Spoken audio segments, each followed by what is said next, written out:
Good morning, everybody. Thank you for joining us online at Earth and Sky, and to those of you who are here in person. It is such a pleasure and joy to spend this Sunday morning with you. And if you haven't already, just a quick note to please like our Facebook page. Please share this video out if you enjoy it at all. And we love to hear your feedback. Subscribe to us on YouTube if you haven't already. We have been talking this whole year about the moon phases and each of the different concepts for the moon. Traditionally, each of the moon phases has a specific type of a theme to it. We talked early in the year about the snow moon and how when it's so cold and so snowy out, that makes a lot of sense to call it a snow moon. And then we talked about the wolf moon as well, how when the Native Americans were in the village and you would hear the howling of the wolves as hunger was setting in because everything was covered in snow and food was a bit more scarce, not only for people but also for the animals. You can imagine how it would feel hearing those wolves in the distance howling in the night. And that's how we got the name for the wolf moon. Well, this moon, as most of the moons do, has multiple names.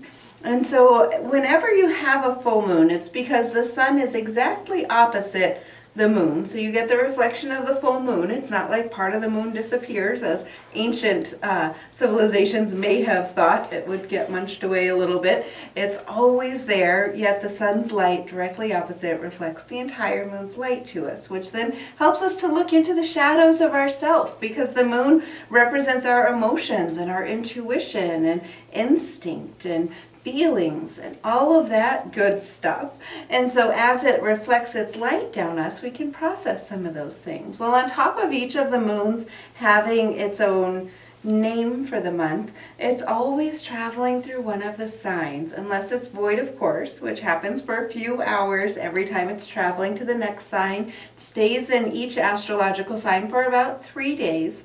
And so that can be a little bit more significant when you're looking at the full moon, if you're looking at doing energy work or something to work with the full moon's energy. So a couple of the names that we have for the June moon. When the sun is setting, it tends to be in June, we have the sun is a bit shallower in the sky as it sets, and so the moon is shallower on the opposite side of that. And as the moon is rising, it is unable to shed all of those beautiful sunset colors that are being reflected off of it. And so as it rises, it has this beautiful honey color that tends to sometimes make the moon appear a little bit closer, even if it's at apogee. When it's really low in the sky like that, we get that marvelous look where the moon seems so full and as though she's come right up and stood right in front of us with this gorgeous honey color. So some would call that the honeymoon, which is perfect for all of those June weddings that are out there. And more commonly, though, traditionally, it would be called the strawberry moon. Actually, most of the different tribes had various names for the moons, but this June moon specifically was called the strawberry moon. It's thought by all of the Algonquin tribes, because this is when strawberries come up for the ground. So as the June moon would rise up, they knew it's time to go check and see if it's time to pick all of the strawberries out there. One of my favorite types of fruit. But in Europe, however, they tend to call it the rose moon because strawberries really aren't as common in Europe. And so they would call it the rose moon. Again, you get that beautiful rosy look. Roses are beginning to bloom as well. And this moon has also been called a couple of other things, and there are several different aspects to this moon too. The colors for this moon, again, because you get that beautiful honey color because of where the sun is reflecting. Colors, if you're working with this moon, are gold, orange, and yellow, because those are the colors we're seeing in it quite clearly. And then aspects is if you want to use different herbs, parsley, mugwort, and mosses are really a great way to honor the nature of this moon as well. Topaz and agate, if you're using stones while you're working with this moon, topaz and agate will enhance the qualities of the June strawberry moon. And the element for this moon is quite simple. It's earth, which really we tend to get in touch with quite a bit this time of year because it's summer in the northern hemisphere at least.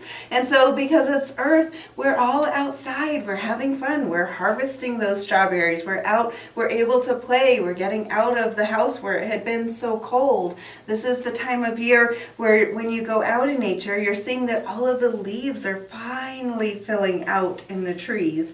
And you're able to see that frantic energy that happened in spring, where we were just starting to emerge from our houses and had so much to do and had to run around like kittens and just getting out to stretch for the day. That's finally turning into those lazy summer days where we can relax a little bit more. Sometimes people enjoy taking the summers off if they can, traveling in the summer, going outside and sipping lemonade. Maybe that's one of the things you like to do in summer. Those are all great ways to honor the full moon in June too, because as she brings out all of those specific aspects. And because the June moon is in Capricorn, it brings a little bit more to it. The Capricorn aspect, Capricorn is exactly opposite Cancer. And if the moon was going to have a sign that represented her specifically, it would be Cancer, because Cancer is all about emotion and intuition and everything you feel inside, not necessarily the logic side, not necessarily the responsible side, but letting all of those emotions fill. And so that's more where the sun is. And you have currently the moon in Capricorn. So if you're thinking exact opposite, the moon is in that phase of logic, of self-discipline, of getting yourself to get up and do the things that might be a little harder to do. I saw somebody had posted something about this being the moon for adulting. I think that's our modern word for being responsible.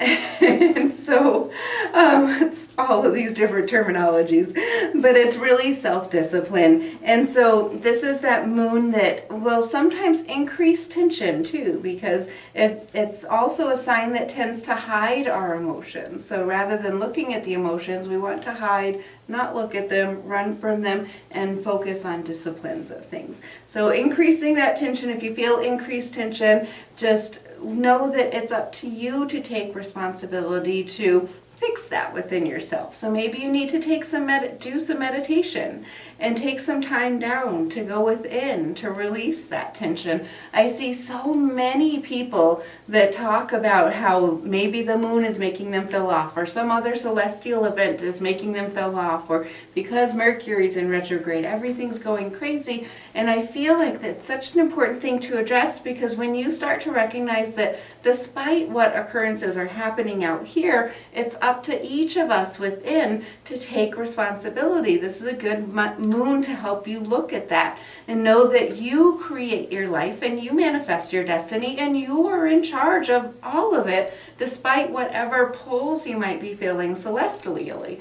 So when you are celestially, so when you are feeling those tugs, if you're feeling like you have that tension increasing and you're not sure why, then when you recognize that it's the moon in Capricorn, instead of going, oh, the moon's in Capricorn, I guess that's why, and I'll just act that way. No, don't do that. Instead go, oh, now I understand why. That means I need to keep it in check. Or if you look ahead and you realize the full moon is coming up, that might be that my emotions are going to start to rise, or maybe I'll feel a little bit off compared to normal. Instead, think to yourself, the moon is becoming full, so I need to spend extra time meditating. I need to take an extra walk out in nature. I need to make sure I take care of myself so I don't let that throw me off balance, because you have the power within yourself to control all of those things. And it's by recognizing it and noticing what's going on. Maybe if you feel like it pulls you a lot, then take that look ahead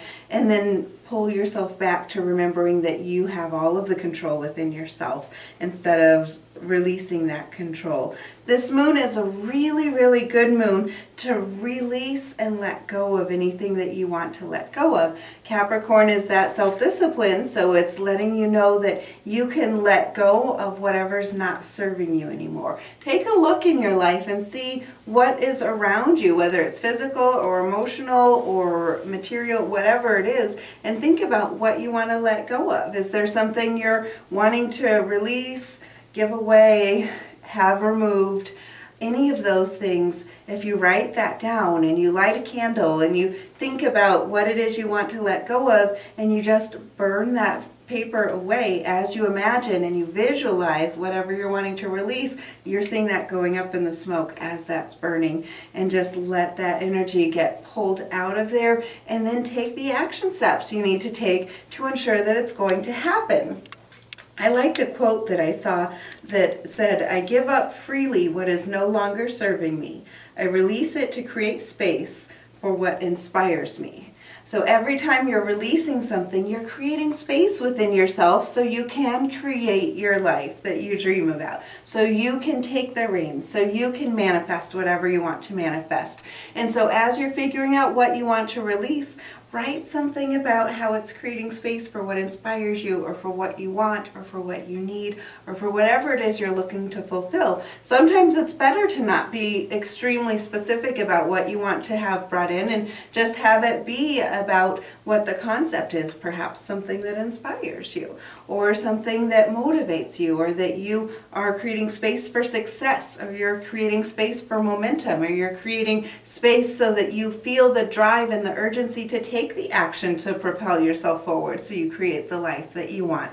Whatever it is you release, create space, and then draw in that power and that motivation so you're creating the life that you want. I know that's something I talk a lot about, but it's so important, and I want to see more people recognize that they can take the reins of their life and propel it forward. Your life is not in anybody else's hands, be it the sun, the moon, the stars, or your boss, or your family, or anybody else. When you pull that power back, you empower yourself to be in the driver's seat. There's a lot of responsibility that comes with that, and that's what Capricorn teaches us. So that's why this moon is so good for that, because you have all of that on your side to help give you that momentum and that push forward so you can drive yourself and push yourself. The moon is a lot about our dreams and our inner vision too. So if you're trying to figure out what you want to do in life, or you're trying to figure out, you know what you want to let go of, but you're not sure what you want to bring in and to create into that space that you're creating, again, this is a good time for that, because the moon is full. So she is ready and bountiful to give you those dreams and to give you the inner visions so that you can feel that emerge within yourself. When you go to bed at night, talk to yourself before you go to sleep and set your intention that you'll remember your dreams and that the answers that you seek will come to you. And then when you wake up, either you'll feel the answers and suddenly you'll realize, aha, that's the missing link that I had, or perhaps you'll remember your dream and you'll see it unveiled within the dream. And sometimes it takes a few times of doing that too to really see the effects of it, but generally the last thing you think about at night is going to be the first thing you think about in the morning. So set your intentions and be conscious about what that last thing is before you go to bed. Go outside and look at the moon and allow that light to shine in. Say an homage to the moon and talk to her about how you appreciate the radiance and that light that she's reflecting in, so you can look at your inner nature, because it's equally important to look at who we are within, as well as being equally important to know who we are on the outside. I talked last week a little bit about thinking some questions in on yourself and thinking about who you are on the inside and how you feel, what type of person you think you are, and then thinking about who you are to other people and what they would say about you and how they view you, and then thinking about if those things match, if those are the same, or if maybe you want to do a little bit of work so that they do match. That's like the sun and the moon within you. The moon is how you feel within yourself, who you feel like you are, and the sun is your outer personality. It's that part that you show others, that part of you that you allow to shine to other people. So see how you can bring those in parallel. Maybe it'll feel like they do a dance with each other too. Maybe you feel like there's certain parts of you that you're not sure you want to let everybody see yet, but the more confidence you build, the more you might want to let those parts shine too. So let the sun's light reflect on you and bring that personality out. Allow yourself to shine, while you also remember to take care of, pay attention to, and listen to the emotional and the intuitive side of yourself too. We are all like that beautiful yin-yang symbol. We have masculine and feminine within us. We have the sun and the moon within us. We have all of those aspects, and it's important to acknowledge and recognize each of those aspects, because that's when you're going to really find yourself being successful and living that life that you want to live. All of that ties in exactly with the planning stage, as we talk about in the wheel, all of the planning down here and all of the action up here. So it's like we have the moon's phase down here and the sun's phase up here, which is where we have the nights that are longer down here and the days that are longer up here. So it's all of this balance that we see going back and forth within all of nature. Next month, we are going to be having an eclipse with the full moon, so we'll be talking a lot about that next month as well, and how that can work in your life. But this month, really take that time to focus in on what you want to let go of, so you can create the space for what you want to bring in. It's almost as though you can imagine that you're pulling the weeds out of your life. So if you think about where you might have some weeds within your life and pull those out. If you feel like some of that is stubborn and hard to remove, see yourself in your mind as getting a weed whacker and whack all of that stuff out so that you can really live to your fullest potential. So sometimes it's a little harder, and we need those power tools to help propel us forward, and sometimes we can just gently pull it out. So do whatever helps you with bringing that balance in for your own life. And this is also a good time to think about your goals, organization, and cleaning as well. If you're needing to do any of those things, whether it's cleaning out your life within and cleaning up anything that you have that you need to let go of within yourself or without and around yourself or outside of your house, any of those aspects. Maybe it's some things within your job that you feel like you're needing to clean up and let go of and clear out. Getting things organized. This is also a great time to look at your gratitude box. If you're continuing that gratitude box, this is that 6-month mark. So this is a fantastic time to look through and randomly pull some of those out. See where you've been throughout the year, the things that you've been grateful for, that you've been writing and putting the date on and putting it into your box, because it's fantastic to do that check-in. It's hard to believe we're already halfway through the year. But we are. We're halfway through the year. We're halfway to Christmas already. So make sure you're seizing every moment, seizing every day, and making it work for you, and being able to have that impact that you want to have on the world. Because when you live your life to the fullest every day, you're creating that legacy to leave behind as you move forward into your next ventures. Thank you so much for joining us this week. Please share this video. We love to see your comments. I love to hear your feedback, and hit the like and subscribe button if you don't mind too. And I will see you next week. Thanks.